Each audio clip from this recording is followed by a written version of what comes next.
right. Hi. How are you doing? It's been a whole last day. Sorry about that. My bad. It's just Here's the issue. Basically, I want you guys to see. I want to include my television. I turned it on just for you guys, for you lovelies. Can you see? Yes.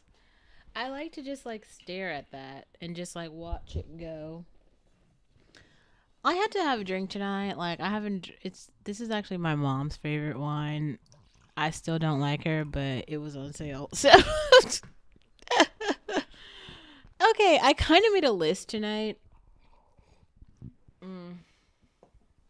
of what I want to talk about. There were like three things I want to talk about, but I feel like this one is like the most important. So we're gonna talk about this first. Also, if you haven't noticed, I got a new chair. Here's the story. I basically realized that I don't like hand-me-downs. And the other chair had this scent, and I don't like scents. Like, I'm anti-smell. I like to smell like nothing or smell like pussy. Like, that's just, those are the only smells. Like, I like to smell like me, to be clear, like that. I like to smell like myself or soap. I don't like other scents. They bother me, like, a lot. Especially, like, scents. I think my friend had a cat. It just got overwhelming. So, yes, we have a new chair. I literally have like a little footrest. You can't really see it, but my feet are up. Not the point. Okay, so tonight's topic is I made a title for this, so we're going to read it out. Iran, Muslims, and wealthy Arabs.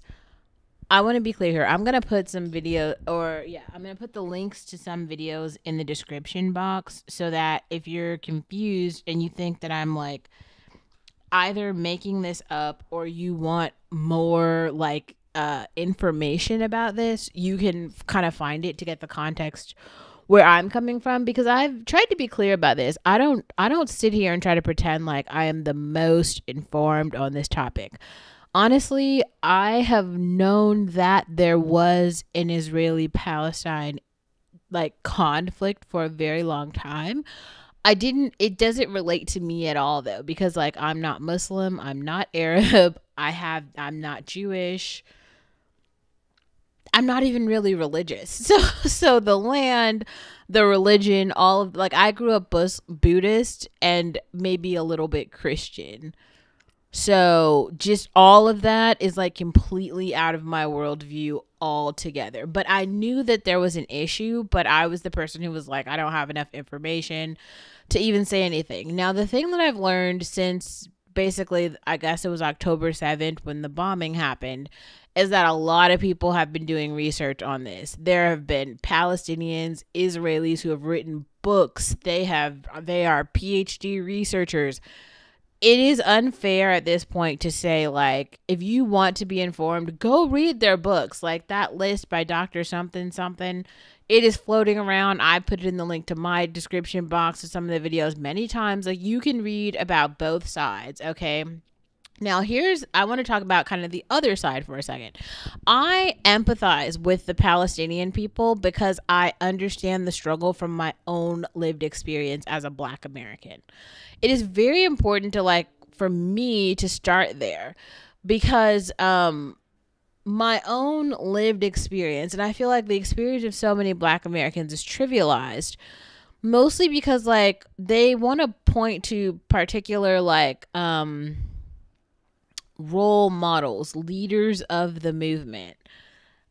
Some poor Black people like to point to the Black Panthers, yet they don't actually understand what their policies are, how their policies are in place. Like, if you look at any school system in America right now, and you know what the free lunch program is, that program is a direct effect of the policies of the Black Panther Party.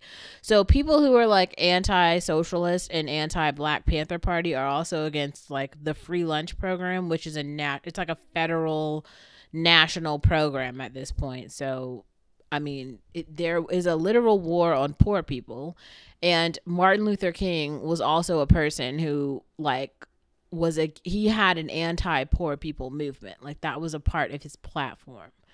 So to everyone who loves to bring up Martin Luther King and his anti-violence, also bring up his socialism. For my entire life, I've been anti Martin Luther King and pro Malcolm X. So I just want to like start there. Like, I'm definitely not the person who's going to be like, world peace. Like, even though the Buddhist organization that I grew up in was all like world peace, but I feel like I would always sit in those like meetings and just like think, I would always be very critical, just because I don't know, there was just something about nonviolence to me that doesn't seem pragmatic. And I feel like that's sort of the stance that Iran and Hamas is taking at this point. Like, anti-violence, that shit doesn't work. It really doesn't. Like, like when you're talking about like how can you say it, like sharing land, integration of like races, religions, all that shit, it does not work. Just because like we have never at a point in history of human history been able to live together. If you literally, the older I get and the more that I learn about American history, world history, we have never really been at a point of peace. It's always been a point of conflict, and the party who has the most money has just been the winner to like write their version of history. And there's been like one or two people from the losing side who's like written a book, and it's gone on to be in some like ethnic studies department, and the rest of us who are academics have just been studying that one book, pulling a resource from it, and it's like slowly grown, and the archives of history have grown and grown. But when we're talking about the mainstream like public education that everyone who's not an academic gets, it has nothing to do with like reality and like what actually happened from both sides. The cool thing right now about Israel and Palestine is we are like hearing stories from both sides. Now, here's what I didn't like learn this today, as in like the concepts weren't presented to me today for the first time, but they were presented to me for the first time in a way that made it really palatable and made it like very easy to understand. So here's the big idea. There are Arabs who have a lot of money. This is not something that should be very new to like you guys. You guys always hear about Dubai and all the wealthy people in Dubai. I saw that Andrew Schultz did something where he was talking about he met some princes from Dubai. They have a lot of oil over there. Okay, there's a lot of gas money. Like there are Arab people in the world who are like billionaires. Now, it seems like actually some of the leaders of Hamas are billionaires. There's like 4 or 5 billionaires who are like a part of the leadership of Hamas, which is the terrorist organization who bombed Israel. Like, I'm like, what's happening to Palestinians is wrong.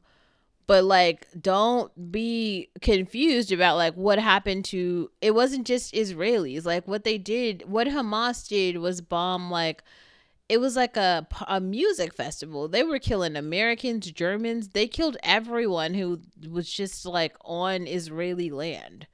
It didn't really matter. And what they did was awful. Like if you go listen to the interviews from some of those survivors, it was brutal. They were going around raping women, dragging them through the streets. It wasn't a joke. It was fucking brutal. Like, Hamas is not an organization I would want to be on the, like, receiving end of hate from. They're awful.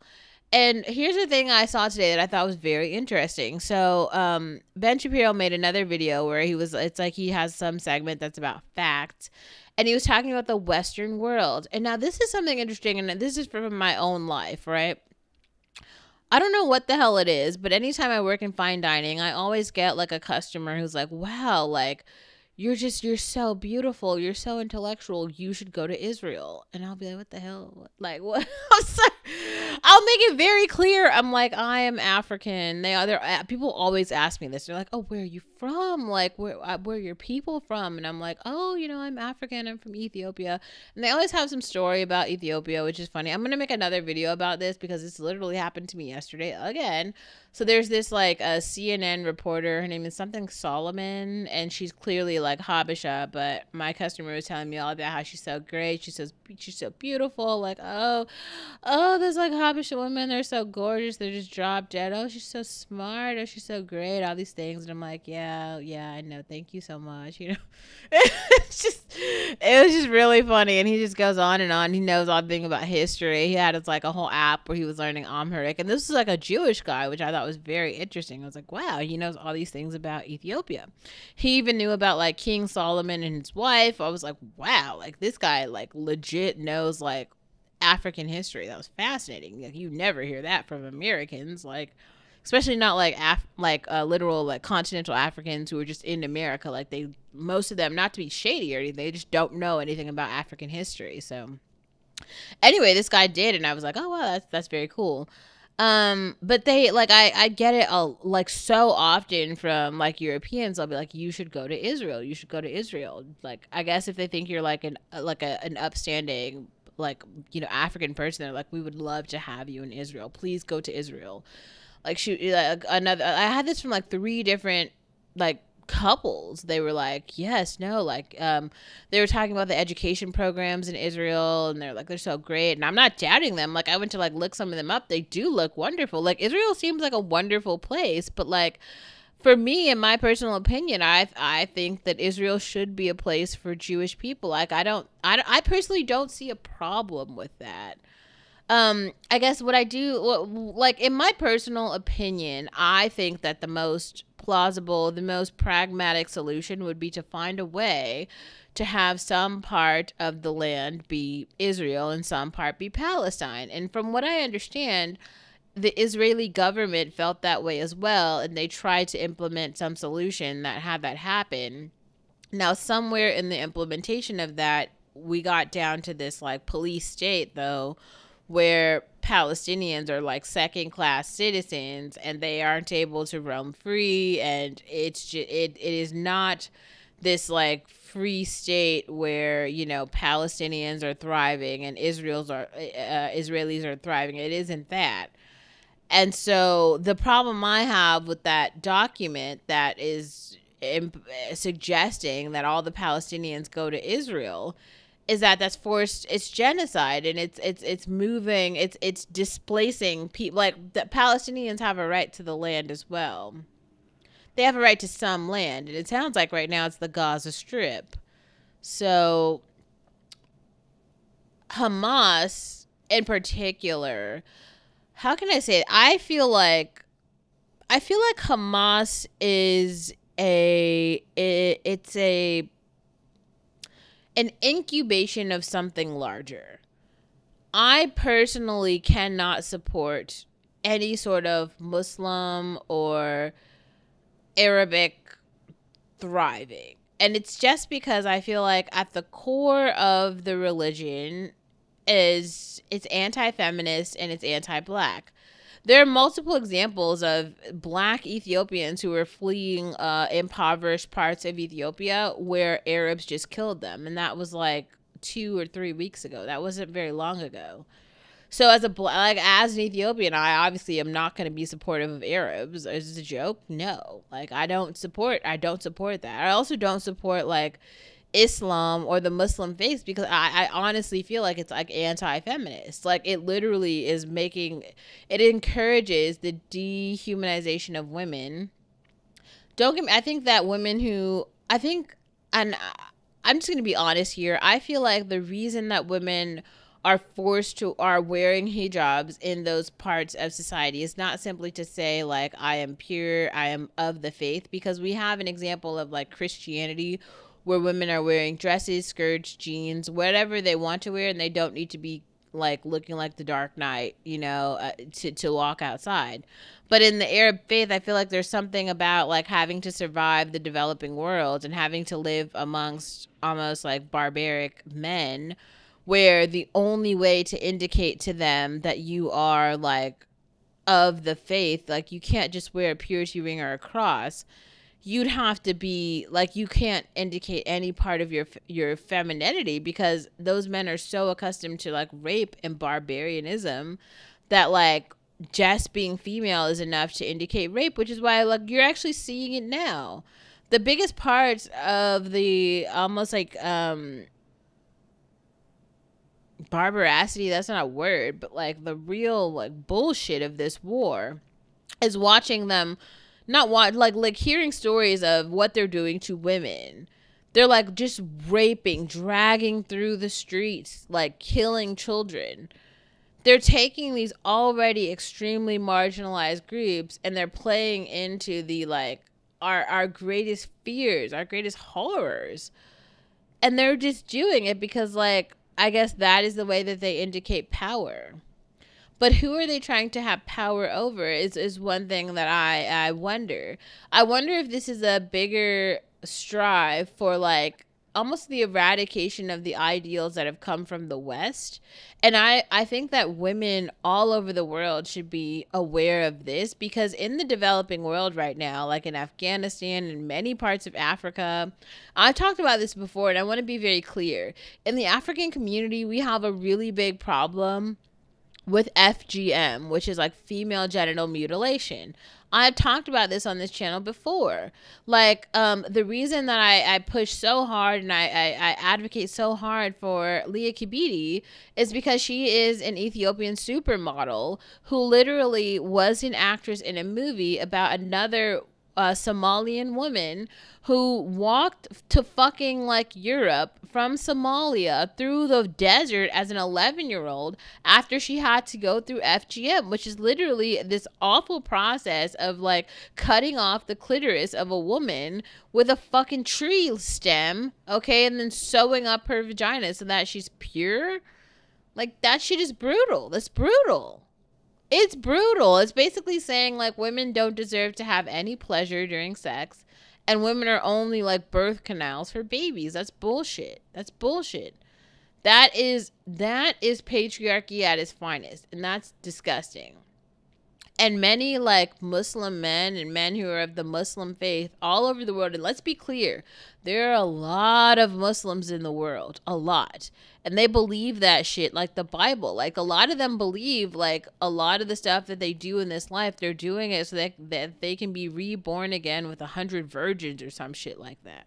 A lot of it is just about like a man being born with a virgin or something. Like I don't even know. Like it isn't that deep. There are a lot of like women who are like chaste and decent in the world. You don't need to like start killing people, beheading babies and shit to get that. Like it isn't that deep. I feel like for me personally, with what I've understood about religion, that's where Christianity like kind of like takes the cake here, where it just makes some goddamn sense in 2023. And Islam, it just seems like a sort of, how do you say this? Like backwards religion, right? It's the anti-feminism and the like almost overemphasis on purity politics. Like,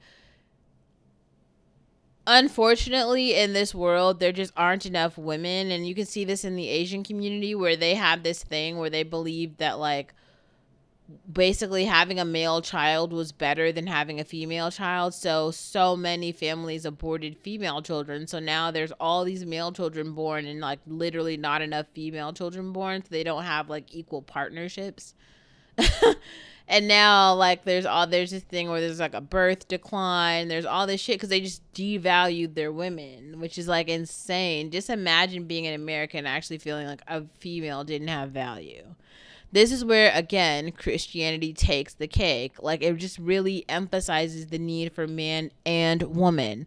Man and woman.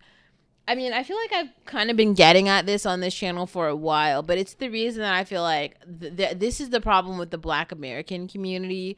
There's all these things that Black American males have done and said to dehumanize Black American women, but they don't understand, like, Black American women are their left hand. It's like them cutting off their left hand and being like, okay, well, now I have a right hand. It's like, sir, like, everybody in the world has a right and left hand. It's only you who cut off your left hand. So now this is you. And then this is everybody else. And being like, I'm winning. No, bro, you're not winning. You literally just fucked yourself. Like, you need both sides. So I don't have any like rationale for that. Like, I don't think that that issue is solvable. I think that too much damage has been done. I have invested too much money in Planned Parenthood for Black American women to abort specifically, like, to try to go back now. Like, I just don't feel like there's any going back. There's only going forward, and you should release that trauma porn from your life. Like, there is no need to go forward in life with that like, it is so toxic. It's so toxic. But another point to this is that, let's go back to that Arab money for a minute. Not just that, like, Busta Rhymes made a whole ass music video that was like, Arab money, Arab money. Yeah, like, those dudes have a lot of money there. So, like, why aren't they, like, stepping in to just, like, create a policy and a government that would help the Palestinians, like, just become regular citizens in the land? Like, they could easily do that, but they're not doing it. That's the point. And it feels like they're trying to, like, play victim here. Oh my God, look what you're doing to the Palestinians. Oh my God. Well, why don't the other Arabs who are rich step in and create some sort of policy that enables them to, like, cohabitate with the Israelis? Because that's the only way forward. Otherwise, there's war. And I honestly understand now the purpose of America stepping in, because Israel is a part of the developed world. And obviously America and Europe are also a part of the developed world. Everywhere else is undeveloped. That's actually really important to, like, say and emphasize. And it's not just really about whiteness. In this particular case, it's not about whiteness. Like, we've seen quite a lot of the contributions that, like, Black people, Indigenous people, Latino people, Asian people, Indian people have made, right, to the developed world. America is developed, Europe is developed, and Israel is also developed. Unfortunately, Africa is not all the way developed. Latin America, not all the way developed. Palestine, unfortunately, not all the way developed. And a lot of parts of, like, the Arab world, not all the way developed. Some parts are. Dubai developed. But, like, why don't they take why don't the Arabs there, if they care so much about, first of all, their religion and their ethnic group or whatever, they need to take some of their development and fucking use it for this group that is being, like, exploited. Like, this is necessary. If they care about the group, they need to help them develop policy. And instead of talking about Hamas, like, Hamas is just this terrorist organization who the Israelis have a right to defend themselves against. The Palestinians, on the other hand, need, like, a Palestinian government, which Arabs who don't have to align themselves with Hamas could just stand up and be like, okay, we are now the, like, pro-Israel, anti-Hamas, like, policy group who wants to help Palestinians have some sort of, like, you know, regular citizenship rights to the land of Palestine, which is in the Gaza Strip. And then in that case, Palestinians and Israelis could come together to fight Hamas, right, who's terrorizing everybody. That would be a plausible solution forward, because it seems like the Israelis and the Palestinians have this ideal to be, like, non-violent, but at the same time, like, the Palestinians are struggling with dehumanization and, like, a lack of civility, which is a real fucking issue. Being treated like second-class citizens is unacceptable if you're a fucking human.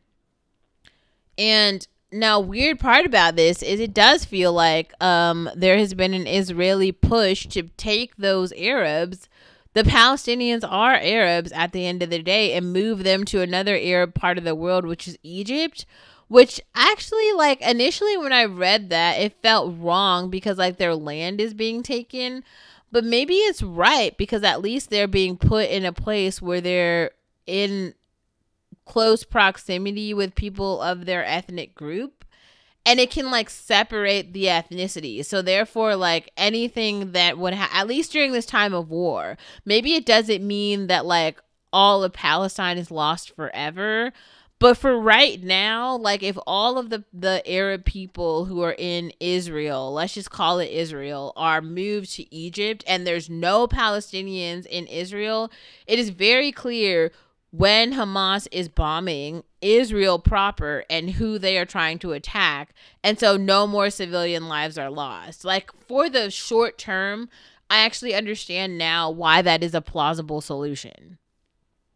As Palestinians, when they're in Egypt, to get their shit together and kind of figure out, like, okay, well, this is what we want and this is how we're going to do it and blah, blah, blah.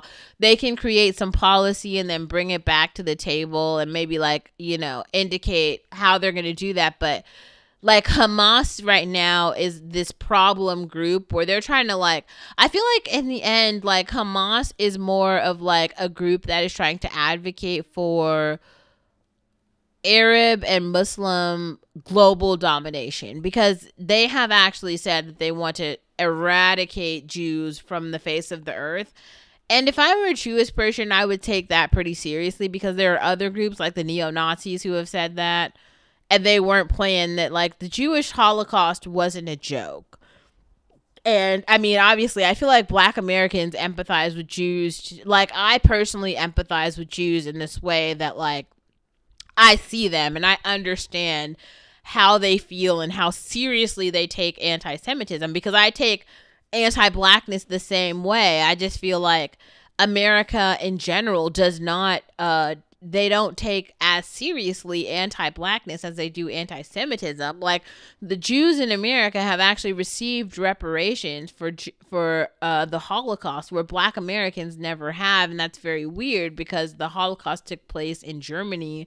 And the Black American atrocities like slavery took place in America. So how could America pay money to Jews before they pay it to their own people? Like, there's just a certain amount of anti-Blackness which just fucks with my head. Like, it doesn't make any sense.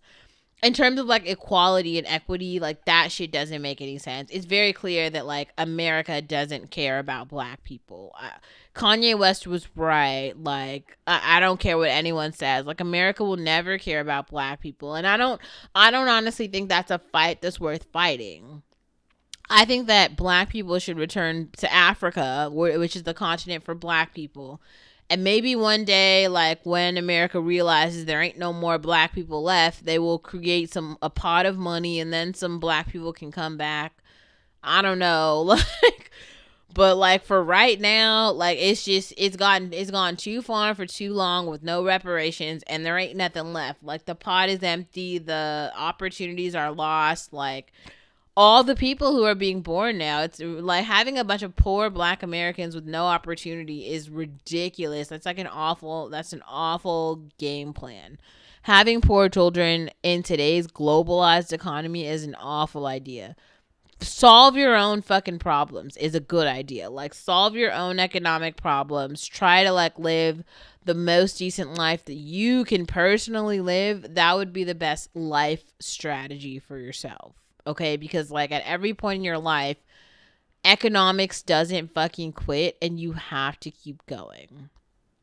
Especially as a woman, and especially as a Black woman, you just have to realize, like, you know, your opportunity to be, like, a wife and a mother might not present itself just because of, like, the limits on the number of men who want to be husbands and providers. There aren't that many. Like, fuckboys out here are real. Like, men who just refuse to participate in the workforce, those men are real. Men who just are intellectually deficit, those men are real. Men who refuse to, like, get an education and, like, further themselves, retards. These domestic violence offenders.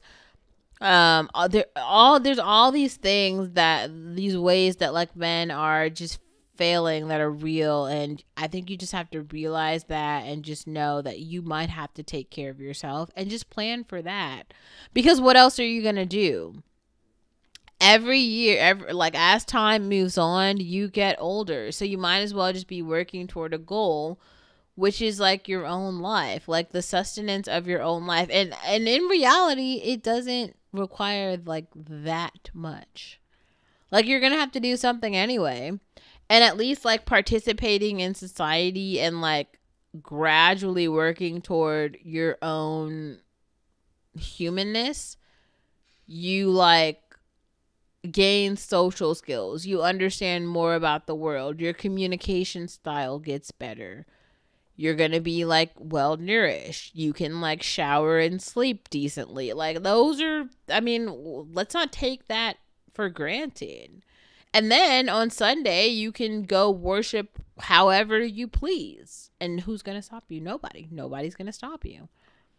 All of that is real. And I just want to like say that aloud. So that's very clear. Yeah, so that's how I feel today.